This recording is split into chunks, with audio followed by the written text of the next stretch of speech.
താലി eternal wedding collections by Chungath jewellery. ഇതെല്ലാം എന്റെ കല്യാണത്തിന് വാങ്ങിയതാ. വാവ്, ഇതെവിടുന്നാ? MV Chacko golden diamonds Angamaly. Angamaly merchants association പ്രസിഡന്റായി NV പോളച്ചനെയും ജനറൽ സെക്രട്ടറിയായി ഡെന്നി പോളിനെയും ട്രഷററായി ജോഷി ജോർജിനെയും തെരഞ്ഞെടുത്തു. ബിജു പൂപ്പത്ത്, ബെന്നി കുര്യാക്കോസ്, മനോജ് അലക്സ് മംഗലി, ജോബി നെല്ലിശ്ശേരി എന്നിവരാണ് മറ്റു ഭാരവാഹികൾ. പ്രസിഡന്റായിട്ട് ഞാൻ വീണ്ടും തിരഞ്ഞെടുക്കപ്പെട്ടു. എന്നോടൊപ്പം ജനറൽ സെക്രട്ടറി ആയിട്ട് ശ്രീ ഡെന്നി പോള്, ട്രഷററായിട്ട് ശ്രീ ജോഷി ജോർജ്, വൈസ് പ്രസിഡന്റുമാരായിട്ട് ബിജു പൂപ്പത്ത്, ബെന്നി കുര്യാക്കോസ്, 2 സെക്രട്ടറിമാർ Manoj Alex Mangali, Joby Nellissery. Angamaly merchants association പ്രസിഡന്റായി NV പോളച്ചനെയും ജനറൽ സെക്രട്ടറിയായി ഡെന്നി പോളിനെയും ട്രഷററായി ജോഷി ജോർജിനെയും തെരഞ്ഞെടുത്തു. ബിജു പൂപ്പത്ത്, ബെന്നി കുര്യാക്കോസ്, മനോജ് അലക്സ് മംഗലി, ജോബി നെല്ലിശ്ശേരി എന്നിവരാണ് മറ്റു ഭാരവാഹികൾ.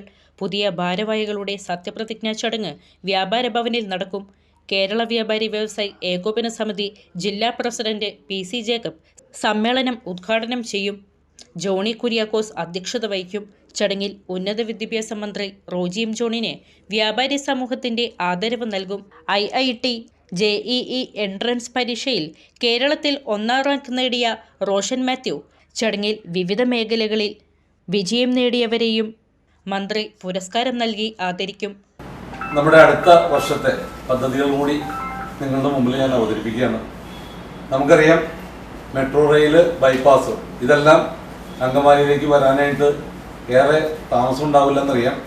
അതെല്ലാം മുന്നിൽ കണ്ടുകൊണ്ട് തന്നെ വ്യാപാരികളുടെ സഹകരണത്തോടെ വാണിജ്യ സമുച്ചയങ്ങൾ നിർമ്മിക്കാനുള്ള പദ്ധതികൾ ഞങ്ങൾ പ്ലാൻ ചെയ്യുന്നു. അതോടൊപ്പം തന്നെ പാർക്കിംഗ് സൗകര്യങ്ങൾ, അതിനു വേണ്ടിയിട്ടുള്ള സ്ഥലങ്ങൾ ഏറ്റെടുത്തുകൊണ്ട് പാർക്കിംഗ് സൗകര്യങ്ങൾ മെച്ചപ്പെടുത്താനും ഞങ്ങൾ ശ്രമിക്കുന്നുണ്ട്. നവമാധ്യമങ്ങളുടെ സഹായത്തോടെ വ്യാപാരം മെച്ചപ്പെടുത്താനുള്ള സൗകര്യങ്ങൾ കൂടി ഞങ്ങൾ വിഭാവനം ചെയ്യുന്നുണ്ട്. അങ്കമാലിയിൽ നിന്ന് വിട്ടുപോയ പല വ്യാപാരങ്ങളും തിരിച്ചു കൊണ്ടുവരാനുള്ള ശ്രമങ്ങളാണ് ഞങ്ങൾ അതിലൂടെ കാണുന്നത്. അതുപോലെ തന്നെ വ്യാപാരികൾക്ക് ഇൻഷുറൻസ് പരിരക്ഷ കൊടുക്കാനും ഉദ്ദേശിക്കുന്നുണ്ട്. 70 വയസ്സ് കഴിഞ്ഞ വ്യാപാരികൾ കഴിഞ്ഞ 30 വർഷമായിട്ട് അങ്കമാലി ടൗണിൽ ബിസിനസ് ചെയ്യുകയും 70 വയസ്സ് തികഞ്ഞവർക്ക് പ്രത്യേക ആനുകൂല്യങ്ങൾ നൽകി അവരെ കൂടുതൽ പ്രോത്സാഹിപ്പിക്കാനും സംഘടന ലക്ഷ്യമിടുന്നു. ഇതാണ് ഇപ്പോൾ നിങ്ങളോട് എനിക്ക് പറയാനുള്ളത്. പുതിയ പദ്ധതികൾ അടുത്ത കമ്മിറ്റികൾ കൂടി കൂടുതൽ പദ്ധതികളുമായിട്ട് മുന്നോട്ട് പോകും. അങ്കമാലി മർച്ചന്റ്സ് അസോസിയേഷൻ എന്നും വ്യാപാരികൾക്ക് വേണ്ടി മാത്രമല്ല, അങ്കമാലിയിലെ പൊതുജനങ്ങളെയും കൂടി കണക്കിലെടുത്തുകൊണ്ട് പ്രവർത്തിക്കുന്ന സംഘടനയാണ്. കുറച്ച് പഴമക്കാരും അതേപോലെ തന്നെ കുറച്ച് പുതുമുഖങ്ങളുള്ളൊരു ഭരണസമിതിയാണ് ഇപ്പോൾ നിലവിൽ വന്നേക്കുന്നത്. അത് അങ്കമാലി മർച്ചന്റ് അസോസിയേഷൻ്റെ എല്ലാവിധ നേട്ടങ്ങൾക്ക് വേണ്ടിയും അതുപോലെ തന്നെ പബ്ലിക്കിൻ്റേതായിട്ടുള്ള, അതായത് അസോസിയേഷൻ മെയിനായിട്ട് നിൽക്കുന്നത് അസോസിയേഷൻ്റെ കാര്യവും അതുപോലെ തന്നെ പൊതുജനങ്ങളുടെ താല്പര്യം മുൻനിർത്തിയാണ്. അപ്പോൾ അതിലേക്ക് വേണ്ടുന്ന എല്ലാ കാര്യങ്ങളും അസോസിയേഷൻ്റെ ഭാഗത്തു നിന്നുണ്ടാവും. മെട്രോ റെയിൽ, ബൈപ്പാസ് പദ്ധതികൾ മുന്നിൽ കണ്ട് അങ്കമാലിയെ എറണാകുളം, തൃശൂർ ജില്ലകളെ ബന്ധിപ്പിക്കുന്ന വാണിജ്യ തലസ്ഥാനമാക്കാനുള്ള കർമ്മ പദ്ധതികൾക്ക് അസോസിയേഷൻ രൂപം നൽകും.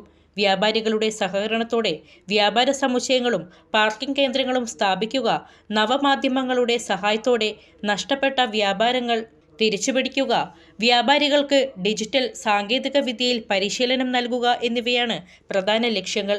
കൂടാതെ 70 വയസ്സ് കഴിഞ്ഞ വ്യാപാരികൾക്ക് പ്രത്യേക ആനുകൂല്യങ്ങളും എല്ലാ വ്യാപാരികൾക്കും ഇൻഷുറൻസ് പരിരക്ഷയും ഉറപ്പാക്കുമെന്നും ഭാരവാഹികൾ അറിയിച്ചു. മത്സരത്തിലൂടെയാണ് ഈ തവണ ഒരു ഭരണസമിതി അധികാരത്തിലേറിയത്. അത് വലിയൊരു ജനപിന്തുണയോടുകൂടി തന്നെ പോളച്ചേട്ടൻ 2ാമത് പ്രസിഡന്റ് ആവുകയാണ് ചെയ്തത്. മുൻകാലങ്ങളിൽ ചെയ്ത ഈ വ്യാപാരി സമൂഹത്തിന് വേണ്ടി പ്രത്യേകം ചെയ്ത സേവനങ്ങളുടെ ഒരു അംഗീകാരം കൂടിയായിട്ടാണ് ഞങ്ങൾ ഈ ഇലക്ഷനെ കാണുന്നത്. അദ്ദേഹത്തിൻ്റെ നേതൃത്വത്തിലുള്ള പാനലിൽ നിന്ന് 19 പേരും മറ്റു പാനലിൽ നിന്ന് 9 പേരും ജയിച്ച്, പക്ഷെ ജയിച്ചു വന്നതിന് ശേഷം നമ്മൾ വ്യാപാരി സമൂഹം എല്ലാവരും ഒറ്റക്കെട്ടായിട്ട് തന്നെ പ്രവർത്തിക്കാമെന്നുള്ള രീതിയിൽ ആ ഒരു എന്താ പറയുക, അത്തരത്തിലുള്ള ഏകോപനത്തോടു കൂടി തന്നെയാണ് ഞങ്ങൾ കഴിഞ്ഞ എക്സിക്യൂട്ടീവ് യോഗം കൂടി തീരുമാനിച്ചു. ഇനി എല്ലാവരും ഒന്നായി വ്യാപാര സമൂഹത്തിനും അതുപോലെ തന്നെ പൊതുസമൂഹത്തിനും എന്തൊക്കെ കാര്യങ്ങൾ നല്ല രീതിയിൽ ചെയ്യാൻ കഴിയുമോ അതെല്ലാം ഒരേ മനസ്സോടുകൂടി ഒരുമിച്ച് തന്നെ ചെയ്യും. അതാണ് വ്യാപാരി സമൂഹത്തിനോട് പ്രത്യേകിച്ച് പറയാനുള്ളത്. പുതിയ പ്രസിഡന്റ് NV പോളച്ചൻ്റെ നേതൃത്വത്തിലുള്ള ഭരണസമിതി തീർച്ചയായിട്ടും വ്യാപാരികൾക്ക് ഒത്തിരി പ്രതീക്ഷയോടുകൂടിയാണ് അവർ കാത്തിരിക്കുന്നത്. തീർച്ചയായിട്ടും വ്യാപാരികളുടെ ക്ഷേമത്തിന് വേണ്ടിയിട്ടുള്ള പദ്ധതികൾ വിഭാവനം ചെയ്യുന്നുണ്ട്.